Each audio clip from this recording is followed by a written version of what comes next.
अपनी last colligative property करेंगे। 3 colligative property हम कर चुके हैं। देखो बेटा, मैं बारी बारी उनके नाम को भी रिपीट कर रही हूँ ताकि तुम्हें एटलीस्ट नाम चारों के याद हो। कई बार सिंपल खाली नाम ही पूछ लेते हैं कि डेफिनेशन पूछ के and give the name of all the 4 colligative properties. ठीक है बेटा, तो कॉलिगेटिव प्रॉपर्टी तो होती क्या है, वो प्रॉपर्टीज आइडियल सॉल्यूशंस की जो कि सिर्फ किस पे डिपेंड करती हैं, which only depends upon the number of moles of non-volatile solute dissolved in a definite amount of solvent and independent of nature of solute। solute कौन सा है उस पर वो निर्भर नहीं कर रही है। solute के नंबर ऑफ मोल्स कितने हैं, नंबर ऑफ पार्टिकल्स कितने हैं, जो सिर्फ और सिर्फ इस बात पर ही निर्भर कर रही हैं और आइडियल सोल्यूशन की ही होती हैं वो प्रॉपर्टीज। उनको हम क्या कहते हैं, कॉलिगेटिव प्रॉपर्टीज कहते हैं। In the definite amount of solvent, की सॉल्वेंट के अमाउंट हमें पता हो, फिर जो खाली number of moles of solute पे डिपेंड करती हैं वो कॉलिगेटिव प्रॉपर्टीज होती हैं। हम कर चुके हैं 3, relative lowering of vapour pressure, elevation in boiling point, depression in freezing point. Now we are going to do osmotic pressure. ठीक है, सब में ही हमने कुछ कॉमन बातें करी हैं कि पहले उनको थ्योरेटिकली हमने देखा है, थ्योरेटिकली देखने के बाद हमने उसको मैथमेटिकल समझा है, हमने एक फॉर्मूला निकाला है और उस फॉर्मूले को हमने थोड़ा मॉडिफाई भी किया है for finding out the molecular weight of non volatile solute. ठीक है, और हमने मैथमेटिकल ये प्रूव किया है सब में कि how can we say that it is a colligative property. तो ये बेटा कॉमन बातें हैं जो हर कॉलिगेटिव प्रॉपर्टी में हमें करनी है। ठीक है बेटा, कुछ बच्चों को ऐसा लगता होगा क्यों मैम बारी बारी बता रही है। बेटा ये एक एक्सपेक्ट होता है, बेटा ये एस्पेक्ट होता है एक टीचिंग का कि हम बारी बारी तुम्हें कहेंगे तो हमारा जो ह्यूमन साइकोलॉजी है कि हम चीज़ों को जब रिपीटिशन होती है बारी बारी तो वो हम मेमोराइज कर लेते हैं अच्छे से, तो हमें ध्यान रह जाता है। मुझे पता है कि इसमें 5-7 मिनट खराब हो जाते हैं, बट मतलब ये तुम्हारे उसके लिए ही है, मतलब ये इट्स बेनिफिशियल टू यू, ताकि तुम्हें बारी बारी मेरे सुनने से भी चीज़ें रिवाइज हो, बारी बारी खुद के पढ़ने से भी हो, तो चीज़ें इतनी पक्की हो जाती हैं कि शायद लाइफ टाइम भी नहीं भूलते हैं। जैसे कुछ सामने आता है उससे रिलेटेड टॉपिक तो हमें ध्यान आ जाता है। जैसे वंदना को शायद आज ध्यान आ रहा होगा, ऑस्मोटिक प्रेशर करा रही हूँ वंदना, ध्यान है जब हम उधर थे, कहाँ था, जींद में, ध्यान करो जब मैंने तुम्हें ऑस्मोटिक प्रेशर समझाया था, रिवर्स ऑस्मोसिस समझाया था, ध्यान है। हम वहाँ बेंचेस पे बैठे थे, उसके थोड़ी देर बाद ही फिर तुम्हारी प्रेजेंटेशन शुरू हुई थी और बहुत अच्छी तुमने दी थी, है ना, और तो कितने अच्छे से तुमने कितना कुछ अचीव किया है। ऐसे बेटा हमेशा खूब अचीव करो लाइफ में, है ना, ऐसी मेहनत से पढ़ो। तो वही टॉपिक है जो उस दिन तुमने बताया था मैंने जीन में, तो उसी को ही आज प्रॉपर जो तुम्हारा +2 के सिलेबस में है उसको हम प्रॉपर मेथड में करने जा रहे हैं। तो ऑस्मोटिक प्रेशर, तो ऑस्मोटिक प्रेशर करने से पहले हम समझेंगे व्हाट इज ऑस्मोसिस। ऑस्मोसिस क्या होता है ना दिशा, तुमने भी समझा होगा, दोनों ने समझा था एक्चुअल में, पर मेरा उस टाइम फोकस थोड़ा बनना पे था क्योंकि उसको हम बोलना था ऑस्मोसिस। हाँ, तो ऑस्मोटिक प्रेशर समझने से पहले ना बेटा हम ऑस्मोसिस समझेंगे। Osmosis and osmotic pressure both are biological term, जो हमारे बायोलॉजिकल सिस्टम्स होते हैं, जो बच्चे बायोलॉजी पढ़ते हैं वो इनको बहुत डिटेल में पढ़ते हैं। तो इसलिए मुझे भी अच्छा लगता है क्योंकि मतलब पर्सनली मुझे बायो केमिस्ट्री से ज़्यादा अच्छी लगती है, पर चलो काम मुझे इसमें करना था, कोई बात नहीं, ये भी अच्छी लगती है। तो इसलिए क्योंकि बायो का टॉपिक है तो एक अलग मतलब एक्साइटमेंट रहती है मुझे पढ़ाने में। तो देखो ऑस्मोसिस क्या होती है और ऑस्मोटिक प्रेशर क्या होता है। देखो बेटा क्या होता है, सबसे पहले ऑस्मोसिस को समझेंगे, है ना, तभी हमें ऑस्मोटिक प्रेशर समझ में आएगा। ऑस्मोसिस एक ऐसा फिनोमिना है जो मतलब ऐसा फिनोमिना है जो हमारे हर सेल में हो रहा है। कोई भी अगर मतलब लिविंग थिंग है तो उसके हर एक तरीके से सेल में ये फिनोमिना चलता रहता है। कि क्या होता है, देखो बेटा कि जो हमारी सेल की जो मेम्ब्रेन होती है, जैसे जो कोशिका होती है, उसकी ये जो कोशिका जो झिल्ली होती है उसको हम इंग्लिश में सेल मेम्ब्रेन कहते हैं। क्या कहते हैं बेटा उसको, सेल मेम्ब्रेन कहते हैं। देखो बायोलॉजिकल सिस्टम्स में या वैसे भी मैं अगर कहूँ मेम्ब्रेन्स ना 3 तरीके की होती है। Membranes are of 3 types. देखो एक होती है बेटा इम्परमिएबल मेम्ब्रेन,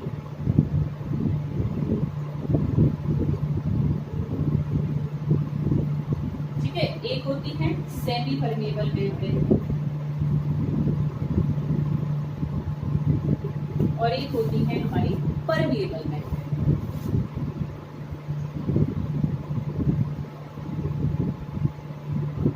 तीनों में बेटा देखो क्या डिफरेंस होता है कि इम्परमेबल मेम्ब्रेन वो मेम्ब्रेन्स होती हैं कि जिसके मतलब आर पार कुछ भी नहीं जा सकता, मतलब एक दीवार से खिंच गई कि जो चीज उस मेम्ब्रेन की इधर है वो इधर ही रहेगी, जो इधर है वो इधर की रहेगी। तो impermeable membranes are such membranes कि जिसमें से कुछ भी मतलब पास नहीं हो सकता। परमेबल मेम्ब्रेन वो होती है जिसमें से सब कुछ पास हो सकता है। जैसे हम यहाँ पर क्योंकि केमिस्ट्री के टर्म में हम देखें तो हम बेसिकली सॉल्यूट और सॉल्वेंट की बात करेंगे। तो एक जैसे सोल्यूशन है, मान लो यहाँ है या यहाँ है, ठीक है, तो सोल्यूशन में सॉल्यूट के पार्टिकल्स होते हैं और सॉल्वेंट के पार्टिकल्स होते हैं।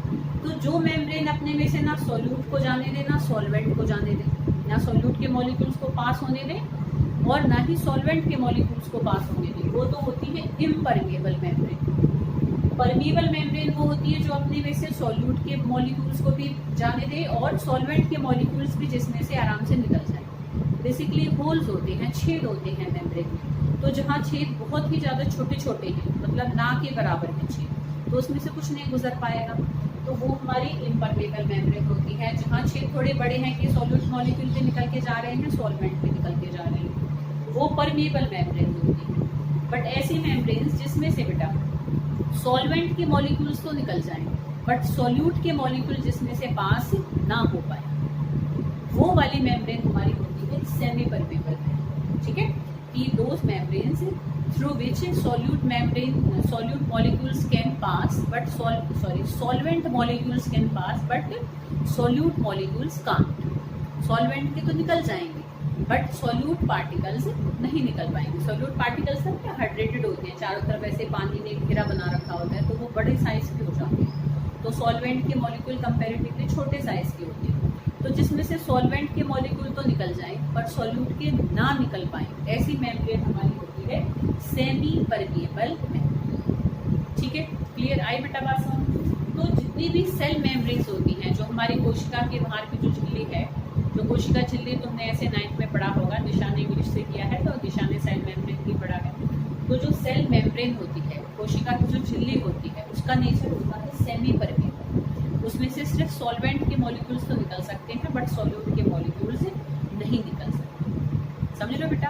अच्छा, इसी प्रोसेस को हम ऑस्मोसिस कहते हैं। देखो ऑस्मोसिस क्या होता है, ऑस्मोसिस ये होता है टू बी अ प्रोसेस, ठीक है, इन विच the solute molecules can be passed through a semi-permeable membrane, ठीक है बेटा, from its higher concentration to lower concentration। मतलब कि पानी देखो अगर यहाँ ज़्यादा है और यहाँ कम है तो पानी यहाँ से यहाँ चला जाएगा। जैसे पानी अगर यहाँ ज़्यादा है, समझ रहे हो कि जैसे मान लो ये अंदर का जो सोल्यूशन है इसमें क्या होता है, सेल के अंदर भी फ्लूइड होता है, हमारी कोशिकाओं के अंदर एक फ्लूइड होता है। अगर वो गाढ़ा है और जो सेल्स के बीच बीच में जो खाली जगहें होती है ना, वहाँ अगर क्या है पतला घोल है, यहाँ पर गाढ़ा है और यहाँ पतला है, तो पानी मतलब यहाँ ज़्यादा है तो पानी कम से कम जाएगा। भाई सिंपल सी बात है, पानी जहाँ ज़्यादा है वहाँ से वहाँ जाएगा जहाँ वो कम है, ठीक है। अगर मान लो ये अंदर का डाइल्यूट हो और बाहर का कंसनट्रेटेड हो सोल्यूशन, तो पानी अंदर से बाहर चला जाएगा। तो movement of solvent molecules from its higher concentration to its lower concentration, solvent जहाँ ज़्यादा है वहाँ से सॉल्वेंट का वहाँ जाना जहाँ सॉल्वेंट के मॉलिक्यूल कम है, ठीक है, through a semi permeable membrane. तो this process is called osmosis, उसको हम ऑस्मोसिस कहते हैं। इसी के थ्रू ही एक सेल से दूसरे सेल में एक मतलब नीचे से लेकर ऊपर तक जो पानी की मूवमेंट चलती है, जो रूट सेल्स भी एक तरीके से मिट्टी में से पानी सक करते हैं प्लांट्स में, तो ये सारी मूवमेंट एक्चुअल में किस प्रोसेस पर बेस्ड है, ऑस्मोसिस पर ही बेस्ड है। मतलब एक प्रेशर बेस्ड ये प्रॉपर्टी है कि जहाँ प्रेशर, जहाँ दबाव ज़्यादा है पानी का, वहाँ से पानी वहाँ जाएगा जहाँ उसका दबाव कम है। तो पानी के मॉलिक्यूल्स का मूव करना, चलना, जहाँ से वो ज़्यादा है वहाँ से वहाँ जाना जहाँ वो कम है, through a semi permeable membrane. तो that process is simply called osmosis, उसको हम ऑस्मोसिस कहते हैं। तो बच्चा कई बार ऐसे कंफ्यूज हो जाता है क्योंकि कई बार हम ऐसे भी कह देते हैं movement of solvent molecules from lower concentrated solution to higher concentrated solution. तो वहाँ पर हम सोल्यूशन की बात कर रहे हैं, मतलब एक पतले घोल में से पानी का जाना एक गाढ़े घोल की तरफ, उसको भी हम ऑस्मोसिस कहेंगे through a semi permeable membrane. भाई क्योंकि जो पतला घोल है उसमें पानी ज़्यादा है और जो गाढ़ा घोल है उसमें पानी कम है, ठीक है बेटा। तो हम ऐसे भी कह सकते हैं movement of solvent molecules from its higher concentration to its lower concentration through a semi permeable membrane is called osmosis, ठीक है। या movement of solvent molecules from dilute solution to concentrated solution या lower concentrated solution to higher concentrated solution through a semi permeable membrane is called osmosis। उसको हम क्या कहते हैं बेटा, osmosis कहते हैं, ठीक है। तो इसकी भी डेफिनेशन पूछ लेते हैं। तो थोड़ा सा बायो का टॉपिक है इसलिए मैंने थोड़ा सा और अच्छे से समझा दिया, क्योंकि नॉन मेडिकल के स्टूडेंट्स को थोड़ा उस चीज़ में मतलब के लिए वो चीज़ इतनी फेमिलियर नहीं रहती है, इसलिए थोड़ा सा मैंने इसमें टाइम लिया।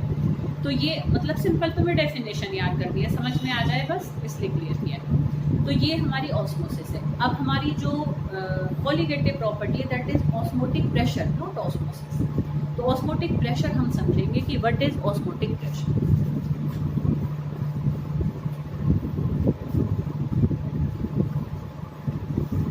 देखो हम क्या करेंगे कि देखो हमने एक ऐसे ना एक कंटेनर लिया, एक ऐसे बर्तन लिया, ठीक है। इसमें यहाँ पर हमने देखो क्या कर रखा है,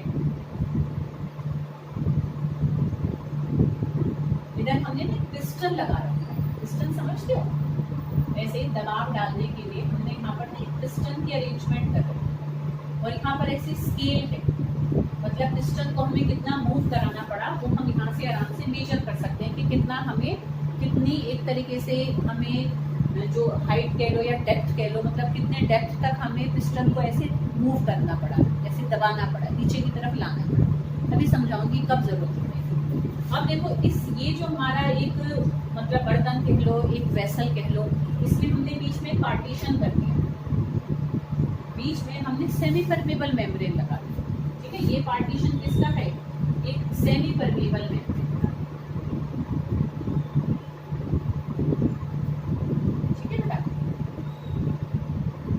अब हमने यहाँ पर क्या करा, देखो यहाँ पर खाली पानी ले लिया, यहाँ पर क्या है इस तरफ हमने खाली पानी रख लिया, ठीक है बेटा। यहाँ पर इसको भी हम मतलब ऐसे ओपन रख सकते हैं कि भाई ये तो पानी कैसे देंगे, इसमें भी इसमें हमने क्या करा, एक सॉल्यूशन ले लिया, जैसे नमक का घोल है ऐसे समझ लो, ठीक है। इस तरफ तो हमने नमक मिला दिया, इस तरफ हमारा क्या है प्योर वाटर है। या ऐसे भी कर सकते हैं कि दोनों तरफ ही नमक का घोल है पर यहाँ पर ज़्यादा गाढ़ा है और यहाँ पर थोड़ा पतला है, ऐसे भी कर सकते हैं। मतलब जहाँ पर सोल्यूट की कंसंट्रेशन ज़्यादा है, जो सोल्यूशन हमारा ज़्यादा गाढ़ा है उस तरफ हम पिस्टन को लगाएंगे, ठीक है। ऐसे ध्यान रखें। अब देखो बेटा, अब ऑस्मोसिस प्रोसेस शुरू होगी। पानी कहाँ से कहाँ जाएगा, भाई पानी यहाँ से यहाँ जाएगा, क्योंकि पानी यहाँ ज़्यादा है यहाँ कम है। तो एक ऑस्मोसिस प्रोसेस शुरू हो गई। अब देखो बेटा ऑस्मोटिक प्रेशर क्या होता है, देखो यहाँ से सॉल्वेंट की मॉलिक्यूल आ रही है। अब अगर इस तरफ से मैं इसमें एक दबाव डालूं कि सॉल्वेंट मॉलिक्यूल का यहाँ ना रुक जाए, कोई चीज़ यहाँ आ रही है मैं धक्का दूंगी तो वो नहीं आ पाएगी, रुकेगी वो, समझ लो बेटा। तो हम यहाँ पर क्या करेंगे, पिस्टन से सॉल्यूशन पर दबाव डालना शुरू करेंगे, ठीक है। इतना दबाव डालें हम, इतना दबाव डालें कि सॉल्वेंट मॉलिक्यूल का यहाँ पर आना रुक जाए। तो दैट मिनिमम एक्सेस प्रेशर, मतलब वो कम से कम जो हमने एक तरीके से एक्सटर्नल प्रेशर भी लगाया है, ठीक है, बाहर से प्रेशर लगाया है, तो वो कम से कम दबाव जो कि हम सॉल्यूशन साइड में लगाते हैं ताकि सॉल्वेंट मॉलिक्यूल्स का यहाँ आना रुक जाए, या मैं कहूँ ताकि ऑस्मोसिस प्रोसेस स्टॉप हो जाए। भाई यहाँ से यहाँ सॉल्वेंट मॉलिक्यूल का मूव करना ऑस्मोसिस ही तो है। पानी ऐसे आ रहा है, मैंने धक्का दिया, कितना कम से कम मेरे को धक्का देना पड़ा, कितना कम से कम मुझे प्रेशर लगाना पड़ा ताकि सॉल्वेंट मॉलिक्यूल का इधर आना रुक जाए। तो वो जो हमने एक मिनिमम एक जो एक्सटर्नल प्रेशर हमने सॉल्यूशन साइड पर अप्लाई किया to stop the process of osmosis, to stop the movement of solvent molecules in the solution, तो दैट मिनिमम एक्स्ट्रा प्रेशर जो हमने की सॉल्यूशन साइड पर लगाया है, तो that pressure is called osmotic pressure. Simple कह सकते हैं the pressure, the minimum pressure applied on the solution side to stop the process of osmosis is called osmotic pressure. दो डेफिनेशंस मैंने लिखी हुई है नोट्स में, जो तुम्हें इजी लगे उसको तुम लर्न कर सकते हो, मतलब दोनों ही ठीक है, दोनों में ऐसे कोई प्रॉब्लम नहीं। यहाँ तक आई बात समझ में कि सॉल्वेंट मॉलिक्यूल यहाँ आने जा रहे थे, हमने दबाव डालकर उनको रोक दिया, जितना दबाव हमने यहाँ से डाला वो ऑस्मोटिक प्रेशर कहलाता है। अब देखो बेटा, अगर जो दबाव डालने से रुक गया, अब अगर उस जितने दबाव पर वो रुक गया, अब मैं और भी ज्यादा दबाव डाल दूं तो क्या होगा कि पानी यहाँ से यहाँ आना शुरू कर देगा। वो नॉर्मल प्रोसेस नहीं है, जबकि कोई भी चीज जहाँ ज्यादा है वहां से वहां जाती है जहाँ वो कम है, पर जहाँ वो कम है वहां से हम उसको उधर भेज रहे हैं जहाँ वो ज्यादा है। मतलब पानी का यहाँ से यहाँ आना कब हो जाएगा, when we apply the pressure on solution side more than osmotic pressure, higher than osmotic pressure. तो ऑस्मोटिक प्रेशर से ज़्यादा अगर हम दबाव डाल दें सॉल्यूशन साइड पे, तो पानी सॉल्यूशन में से कहाँ मूव करने लग जाएगा, सॉल्वेंट की तरफ मूव करने लग जाएगा। ये हमारा क्या है, सॉल्यूशन है, और ये हमारा क्या है, सॉल्वेंट। या ये भी कह सकती हूँ मैं कि ये हायर कंसनट्रेटेड सॉल्यूशन है, ये लोअर कंसनट्रेटेड सॉल्यूशन है। ठीक है, तो पानी का सॉल्यूशन से सॉल्वेंट में जाना कब, जब हम ऑस्मोटिक प्रेशर से भी ज़्यादा प्रेशर उसके ऊपर अप्लाई करें। ठीक है, तो क्या होगा, ऑस्मोसिस का उल्टा हो जाएगा।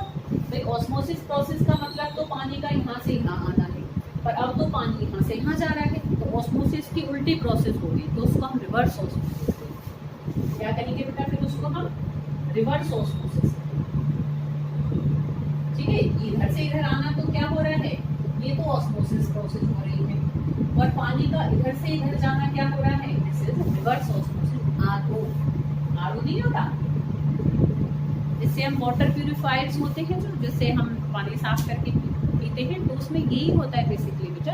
ये देखो ज़्यादा साल्टी वाटर है, कि ज़्यादा हमारे TDS जब ज़्यादा हाई होता है, TDS से तो तुम बड़े अच्छे से फेमिलियर होंगे सारे, है ना। देखो कई बार हम कुछ अलग काम करते हैं तो हमारी नॉलेज ऐसे इम्प्रूव होती है, शायद तुम लाइफ टाइम TDS कभी भी नहीं है ना।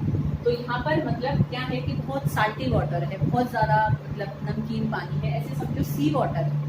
तो हम सी वाटर को भी प्यूरिफाई कर सकते हैं with the help of reverse osmosis. इधर सी वाटर भर लें, यहाँ प्योर पानी भर लें। ठीक है, इधर प्रेशर हम ऑस्मोटिक प्रेशर से ज़्यादा लगाएंगे तो सी वाटर में से पानी निकल के यहाँ बढ़ता जाएगा, इधर से एक और कंटेनर में लेके जाएंगे।